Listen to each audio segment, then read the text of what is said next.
Welcome to Judy on the big comfy couch. It is so good to see you today. Welcome. Hello. Here we are. What should I talk about? Last year, we moved to the United States. For the first time in like forever, we have a backyard, and I'm like making a garden. I've never made a garden before.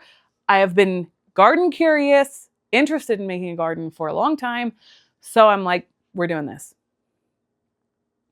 I didn't know where to start, but I just kind of started. You know, like sometimes you just go to the store and you buy some seeds and some starter pods, and the next thing you know, little by little, you have watermelons and peppers in your kitchen 5 months later.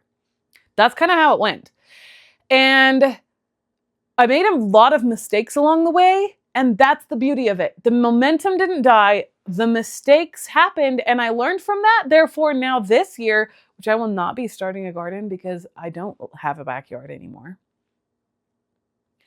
But potentially, if I had a backyard, I don't have a backyard, so I can't make a garden. Potentially, if I had a backyard,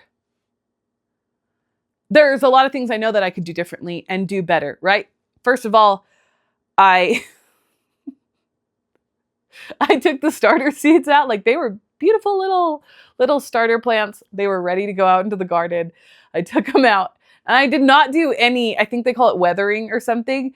And so you're supposed to take it out into the sunshine and bring it back in. I was in Arizona at the time, very strong sun, very dry place. So I didn't do that. I just, boom, in the garden. They were like living so happy and comfy by a window in the beautiful home. And then all of a sudden, bam, they're in a garden. And none of them survived that night. I think it rained that entire, like as soon as they were in the garden, the worst rain that we've ever gotten. Like storming rain.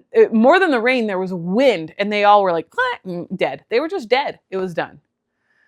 And then the sun dried them up. It was just awful. But then luckily, I still had starter seeds, like starter plants left that I had not put in the garden because there wasn't room. So I restarted the next week, that next Saturday, put all the new plants in, and a lot of them survived. Later, I realized bees are important. Never even realized why bees exist. I swear, like, everyone's gonna think I'm a freaking idiot. I just never thought about it.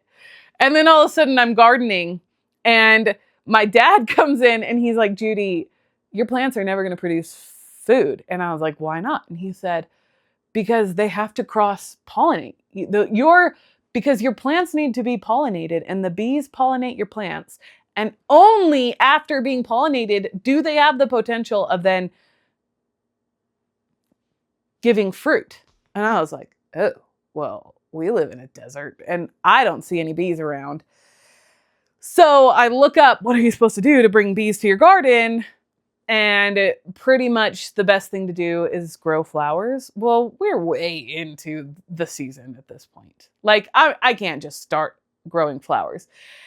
Also, the idea of buying flowers at the store did not even cross my mind. I was moving like in a week. So I just had a lot on my mind.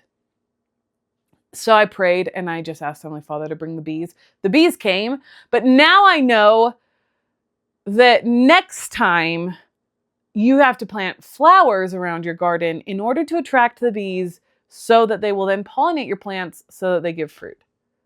But I wouldn't have known that if I wouldn't have started a freaking garden. I would still be Judy Lou Bee, who doesn't even know why bees exist. So the point is, get started, make the mistakes, adjust, move forward, and that's great. And that's what we're doing here on YouTube on this video that 20 people are going to watch.